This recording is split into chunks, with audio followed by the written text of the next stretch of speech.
धर्मज्योतिस्वरूपाय धर्मस्थलरताय च धर्मोद्धरणरागाय मंजुनाथाय मंगलम्।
తాను నీలో లీనమైనది ఆదిశక్తి ఆకృతి ఆత్రిజాత పార్వతి తానువైన ప్రాణధవుని చెంతకు చేరుకున్నది.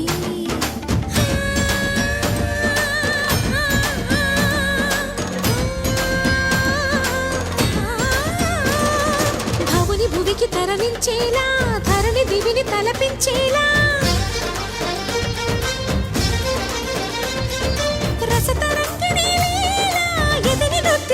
చేయగలిగే వేళ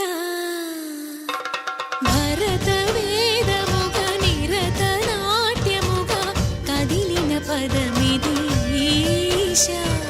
శివని వేదనగా వని వేదనగా పలికెను పదము పరేశ.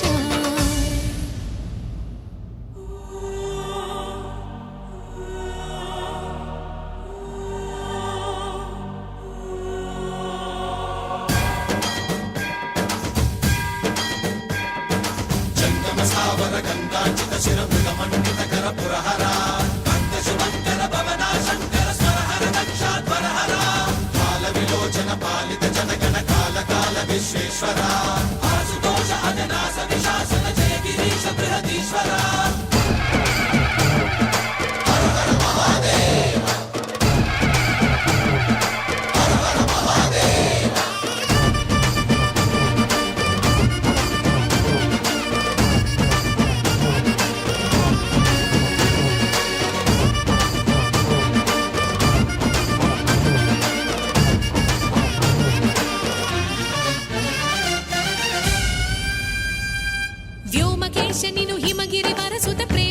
ఆవేశమున పిలువంగా యోగి వేషని మనసున కలకద రాగలేశమైనా హే మహేశని భయద పదాహతి దైత్య శోషణము జరుపంగా భోగి భూష భువనాళిని నిలుపవ అభయ ముద్రలోనా